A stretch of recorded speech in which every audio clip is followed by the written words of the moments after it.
Are the Hoosiers losing out on shooters? Do we have to change our style, change our approach to bring in these players? Let's talk about it. 1 for 3 on the way. Oh!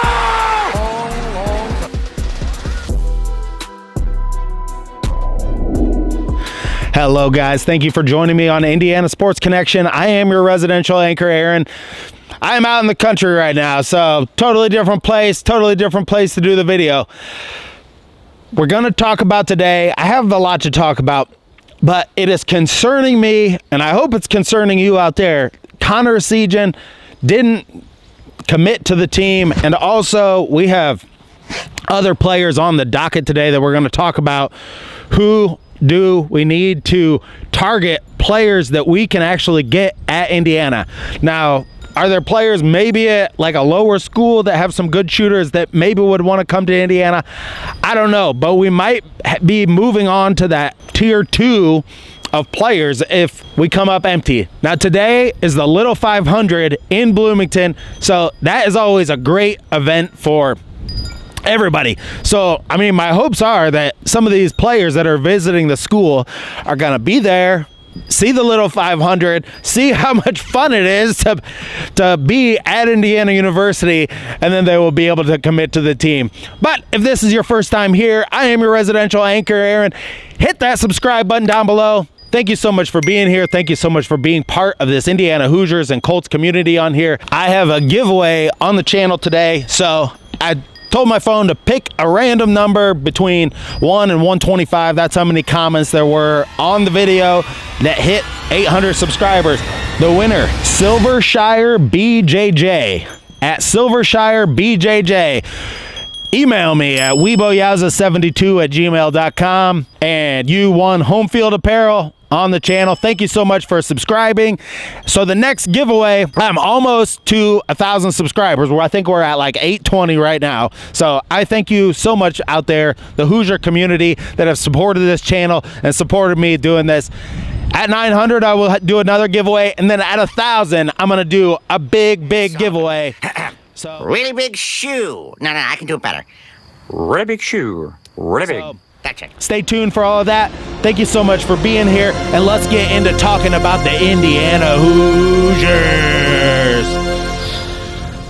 All right, so let's go through the recruiting list of, and I really got this article from Alec Bozich here about who is coming in. So right now is a good time to assess everything that's going on in the transfer portal, who's coming, what guys do we think are going to come in. So right now we know that our top guys that we are gunning for, we already got Miles Rice coming in. We already got Umar Ballo, and we already got Bryson Tucker. He actually signed the papers the other day, so Bryson Tucker is coming. All right, so we got the guys coming in, and we've had Connor Essegian visited a couple days ago, and Elijah Malone visiting this weekend. We need shooting. I think we all know that. Whether we're lying to ourselves, whatever we're doing. What are you doing? I don't see, and I'm gonna read a comment from somebody on here that I saw the other day. Chet left this comment, and I just thought it was like really telling, so let's put that up there. I don't think you look at 1-for-1 replacements. That would imply that the previous roster was well constructed. It wasn't. I could not agree more with you, Chet. Right now, if we're replacing like Ware for Ballo, yes, Ballo is a more physical player. He's gonna be a different type of player. We're replacing Xavier Johnson with Miles Rice. They're probably similar as far as like their shooting right now. Miles Rice could get a lot better, but we've seen how that's gone in the past, like waiting for CJ Gunn to get better, waiting for certain shooters to get better. It's just not panned out for us.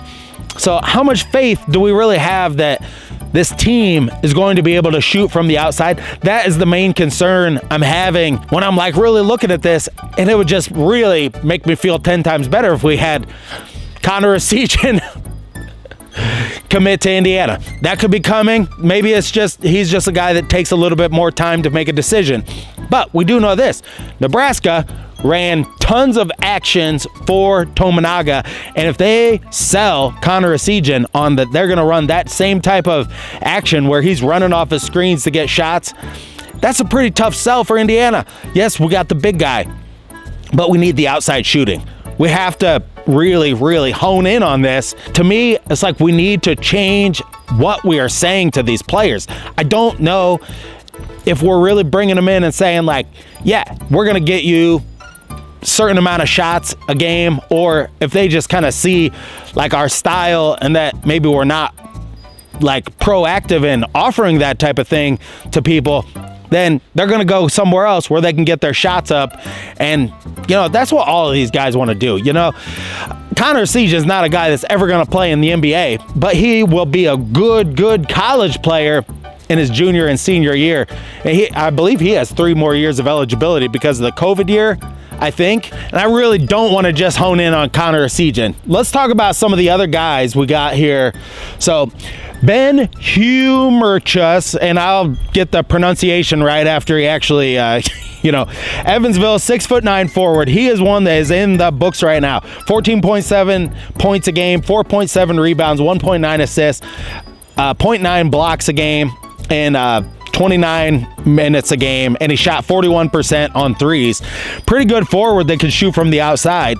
That would help us a little bit on the shooting end.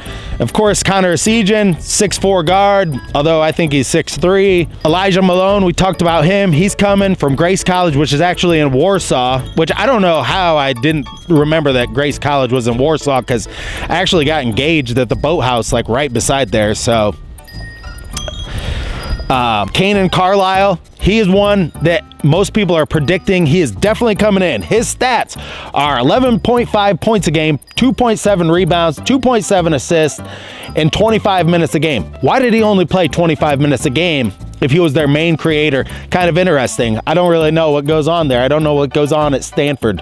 Shot 32% on threes, so I mean, he's not a great three-point shooter. Three-point shooters are not going to develop on these IU teams. They're just not, because we're not prioritizing it.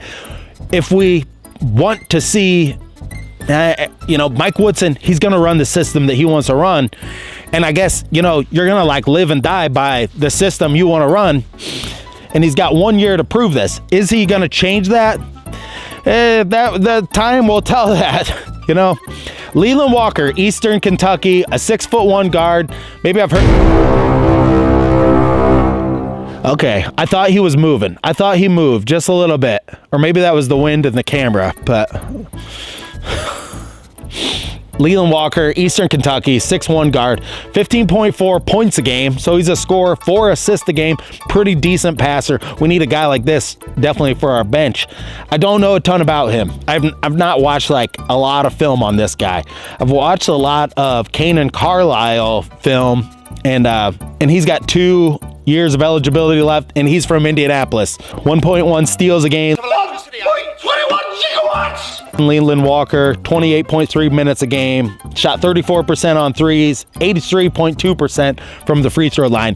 What else some good shooters will do is help our free throw percentage. That killed us so badly last year.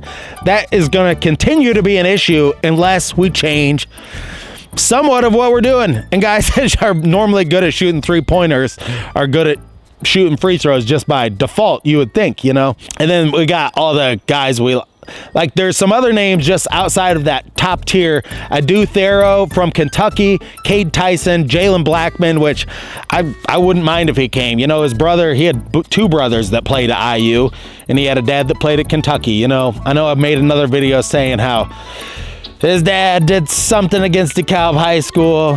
But yeah, we need more shooting. Now let's move on. Let's talk a little bit about the spring game and what we saw. I was at the spring game. I was really more impressed with how just the command that Curt Cignetti had.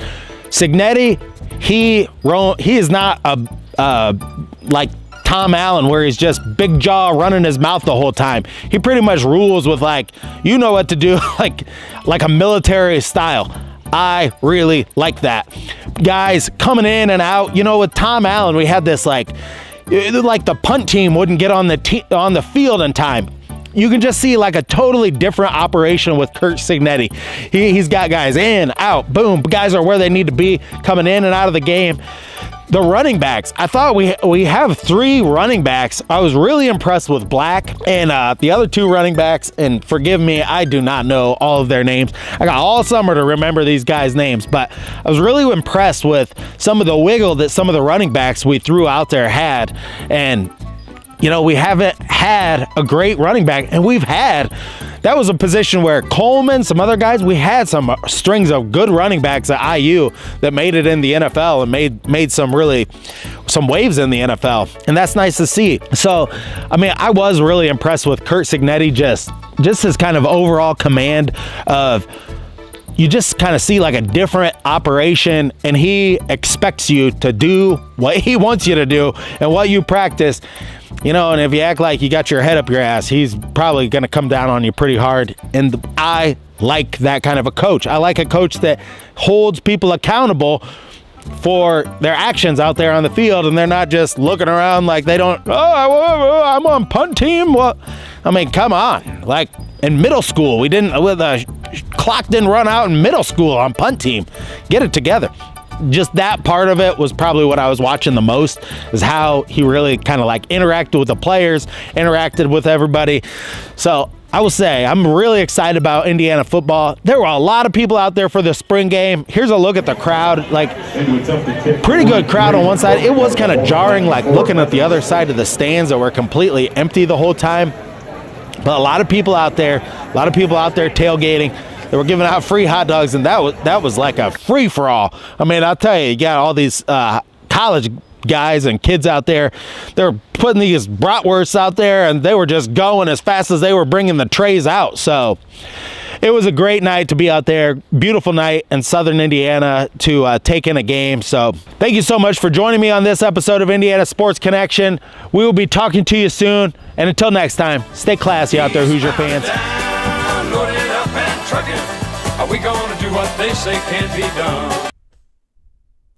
These days, I think cybersecurity is now as important as physical security. That's why when I'm online, I use NordVPN. NordVPN uses next generation encryption to keep my passwords and data safe, which is especially important when I'm traveling and I'm on public Wi-Fi, which is more vulnerable to hacking.